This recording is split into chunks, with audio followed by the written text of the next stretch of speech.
اشوف مع حضراتكم الفيديو التالي، وطبعا ده ليه شرح، ونخش بقى جوه الهرمة مع الفيديو التالي. ده الدهليز، كل ده انا داخل جوه، ماشي منحني الظهر، جرانيت ابيض، فترة كبيرة جدا، الهواء هوا نقي جدا، مفيش اي تلوثات. كل ده انا ماشي داخل الهرم. هطلع بقى من داخل الهرم هلاقي الجرانايت، كل ده املس، كل ده عليه تعاويذ. والجرانايت اللي موجود دلوقتي ده ليه قصة رهيبة. في مجموعة في الولايات المتحدة الأمريكية، وليس فقط الولايات المتحدة الأمريكية، في كل أوروبا، المجموعة ديت اسمها روزاري كريشن. الروزاري كريشن دي مجموعة بتيجي بتعمل عملية مديتيشنز داخل كيوبس، فبيرتدوا بيعملوا ماينر بليجرمج. ماينر بليجرمج يعني العمرة بالنسبة لهم هم كفى معتقداتهم. فبيرددوا الجلباب الأبيض وبيضعوا وردة على جهة اليمين، بيخشوا داخل الهرمة الكبيرة، بيأدوا التعاويذ. مين هم دول؟ أشهر ما فيهم وأشهر واحد فيهم اللي هو ويليام بلتري، روبرت روبنسون.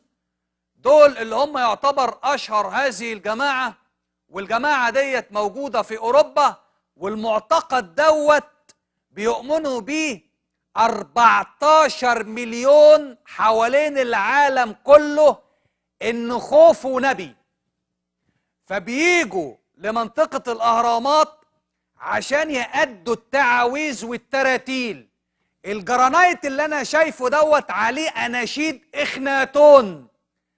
وبرضه كان في رحلة من الرحلات الاستكشافية الأمريكية، عملوا روبرت الإنسان الآلي، عشان وطبعا عملوا دهليز، عملوا ثقب هول أو اين لوخ باللغة الألمانية، عشان يقولوا إن في يبحثوا عن مزامير داوود. ودي ليه قصة كبيرة، الفرق بين مزامير داوود والفرق بين أناشيد أخناتون. دي بحث طويل جدا، ودي أنا لخصص لها حلقات خاصة، إن مفيش وجه تشابه بين مزامير داوود النبي وبين أناشيد أخناتون. هلاقي الجماعات ديت لما بتخش داخل الهرم بتعمل عملية ترتيل وإعادة لكل ما كتب في نشيد إخناتون.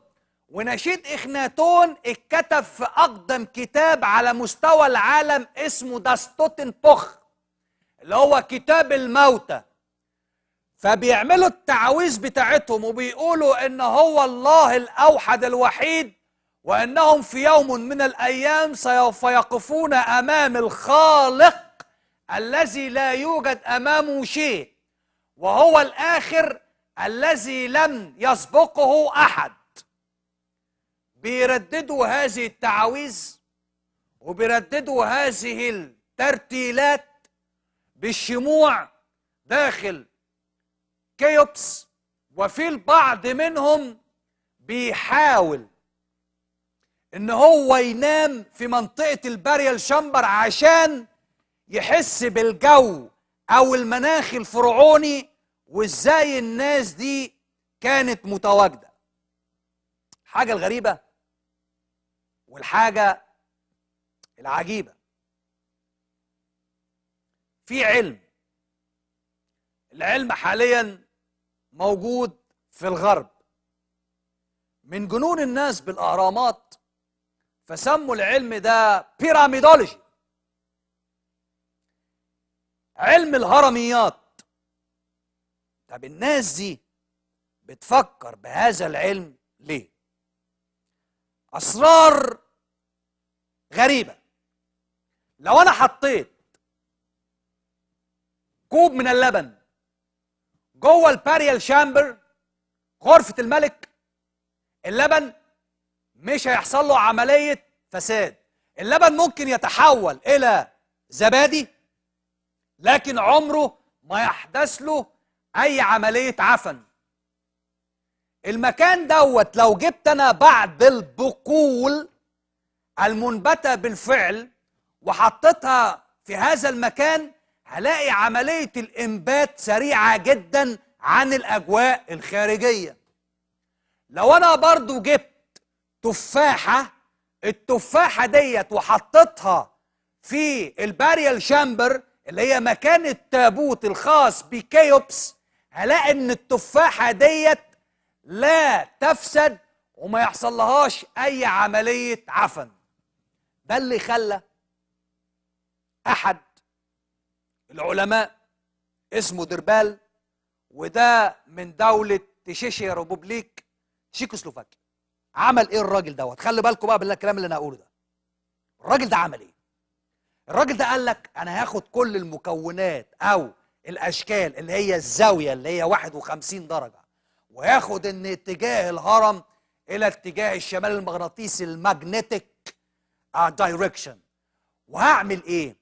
كل الزوايا والاتجاهات ديت هعمل شكل كرتوني. ال 13 هكترز اللي هم القاعده بتوع الهرم، ونفس الارتفاع بتاع الهرم اللي هو 149,4 ارتفاع الهرم. لما تيجي تقسمه على المحيط هتلاقي بالظبط 3.14 درجة. قال لك الراجل دوت دربال دوت انا هعمل نفس المكونات ونفس الارتفاعات والقياسات بتاعة الهرم ديت واعمل شكل كرتوني. الشكل الكرتوني دوت عمله بالفعل في منطقة تشيكوسلوفاكيا. لا، كانت النتيجة ايه بقى؟ الريزلت، النتيجة ايه؟ النتيجة لما كان بيحط كوب من اللبن داخل هذا الشكل الكرتوني، الكوب من اللبن ده ما بيتحولش، بيتحول الى زبادي ولكن ما بيفسدش. بيحط اي نوع من البقول في حالة من الانبات بيلاقي عملية الانبات سريعة جدا مقارنة بالاجواء الخارجية وزرعها في اي منطقة اخرى. هيلاقي ان اي نوع من الفواكه لو وضعتها داخل هذا الشكل الكرتوني الهرمي بلاقي ان هي ما بيحصلهاش عملية فساد. الحاجة الغريبة بقى امواس الحلاقة. امواس الحلاقة المستخدمة كتر ما بتستخدم امواس الحلاقة بيحصل لها عملية صدأ.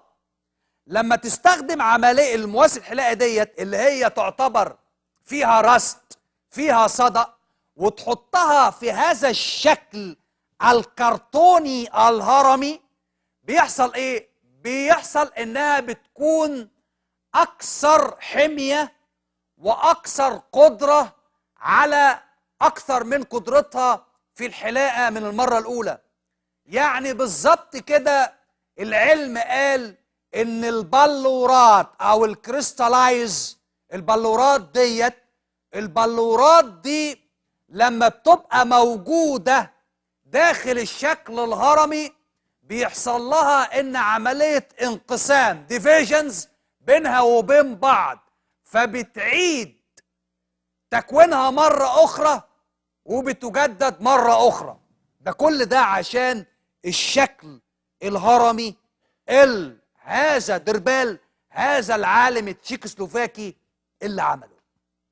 خلى الناس تقعد تبص على الهرم، ايه السر ده؟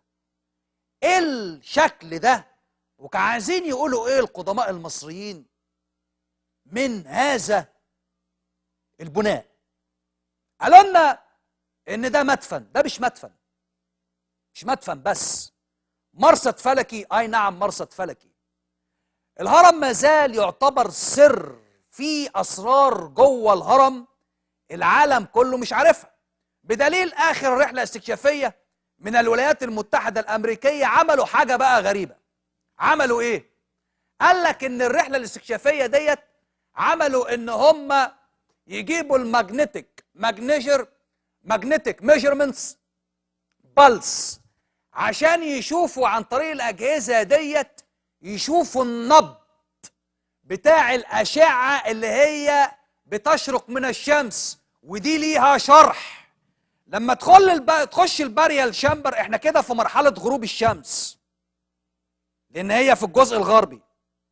كفكر مصري قديم وكديانة مصرية قديمة، لما احنا بنخش التابوت اللي هو موجود في كيوبس، احنا كده مرحلة الغروب. مرحلة الغروب يعني احنا هنموت. لما احنا بنستعد للموت وخلاص هنموت، في مرحلة تانية اللي هي مرحلة الشروق الشمس. ولما بتشرق الشمس احنا كمان مرة أخرى هنصعد وهنقوم مرة أخرى. فإذا في علاقة بين إن اختيار المكان الباريال شامبر في الغرب من الدهليز، وبين مسألة الحياة والموت أو الخلود. يعني معنى كده إن الناس ديت كانت بتؤمن بالبعث والخلود، ودول أول الموحدين. لأن في رأي آخر، الناس اللي بتقول إن ده أصنام، دي مش أصنام،